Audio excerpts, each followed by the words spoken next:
Olá, tudo bem? Segunda-feira, 1º de junho, mais um mês começando. Que tal começar o mês e a semana bem informado, hein? É só assistir a esse vídeo que você vai conseguir ficar por dentro de tudo em poucos minutinhos. Eu vou te contar que vários estados brasileiros já começaram hoje os seus planos de flexibilização da quarentena. Vou te contar também sobre as manifestações políticas no fim de semana que terminaram em confronto e vou te trazer ainda as informações do mercado financeiro nesse comecinho de mês. Curta esse vídeo, compartilhe com quem você puder, se inscreva no meu canal e vamos ao resumo de hoje.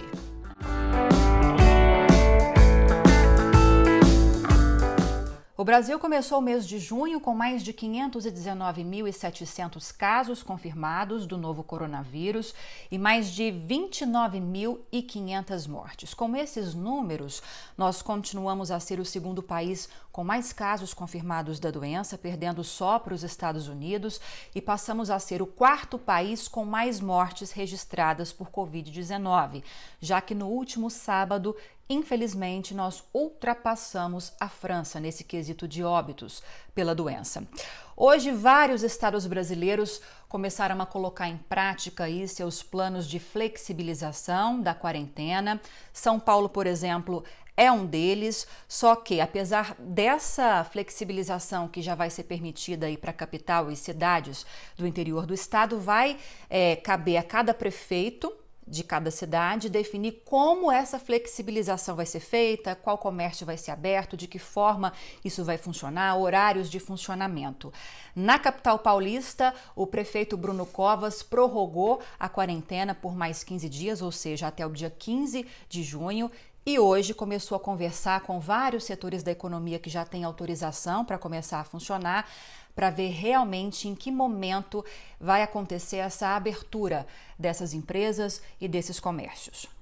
Já na cidade do Rio de Janeiro, essa abertura gradual da economia vai começar a funcionar amanhã. Nessa primeira fase, vão poder abrir hotéis, concessionárias de veículos, lojas de móveis e decoração, algumas atividades esportivas e também celebrações religiosas. Segundo o prefeito, o Crivella, ele disse que se esse projeto de retomada da economia acontecer conforme o cronograma previsto, em agosto, a rotina dos cariocas vai voltar ao normal, mas as orientações de uso de máscaras e de se evitar aglomeração vão continuar, mesmo com o fim desse plano de flexibilização.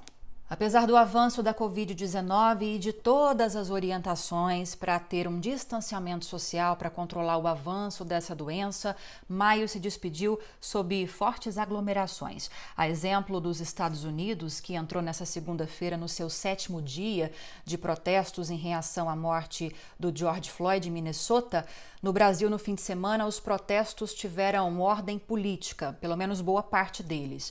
Em Brasília, ainda no sábado à noite, um grupo liderado pela ativista Sarah Winter protestou em frente ao Supremo Tribunal Federal. Em redes sociais, muitas pessoas compararam esse ato, que na ocasião contava com alguns manifestantes mascarados e segurando tochas, com protestos e atos supremacistas, a exemplo da Alemanha nazista. A gente sabe pela história como as coisas aconteciam naquela época. Em Brasília ainda, só que no domingo, como de costume, manifestantes pró-Bolsonaro voltaram a se reunir em frente ao Palácio do Planalto e, mais uma vez, essas manifestações contaram com a presença do presidente Jair Bolsonaro. Alguns dos manifestantes, mais uma vez, seguravam faixas antidemocráticas, pedindo o fechamento do STF, fechamento do Supremo Tribunal Federal e ainda pedidos de intervenção militar. Protestos contrários e favoráveis ao presidente Jair Bolsonaro também aconteceram em outras cidades brasileiras, entre elas destacando aí São Paulo, lá na Avenida Paulista, e também no Rio de Janeiro, em Copacabana. Esses grupos contrários chegaram a entrar em confronto, a polícia teve que intervir com bombas de gás, algumas pessoas foram detidas, enfim, a situação se complicou aí nessas regiões. Por conta dessa confusão, hoje à tarde, o governador de São Paulo, João Dória, disse que não vai permitir mais que manifestações antagônicas, ou seja, de ideologias diferentes, aconteçam no mesmo dia, no mesmo horário e no mesmo local na capital paulista.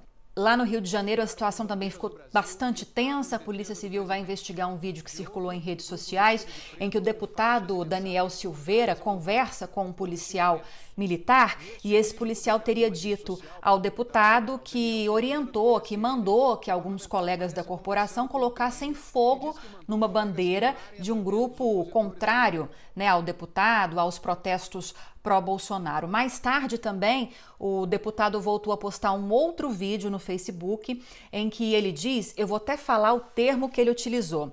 Ele ameaçou, né, esses manifestantes que não são favoráveis, né, contra o Bolsonaro, dizendo que iria descarregar a arma nesses manifestantes, os quais ele chamou de comunistas, caso esses manifestantes venham a agredi-lo, venham eventualmente a entrar em conflito com ele. Hoje no Facebook o deputado voltou a postar, a falar sobre esse assunto, dizendo que não houve em nenhum momento uma ameaça a ninguém, mas ele reforçou mais uma vez que se for vítima de algum, usando a palavra que ele mesmo usou, vagabundo, ele disse que vai ter que reagir.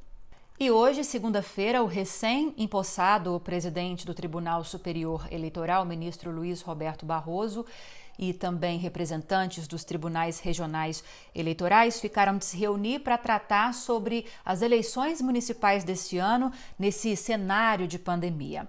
Eu estou gravando esse vídeo agora 18h14, 6 horas e 14 minutos. Até agora eu não vi aqui nos principais veículos de comunicação nenhum resultado dessa reunião. Então eu fico de trazer para você essas informações no resumo de amanhã, tá bom?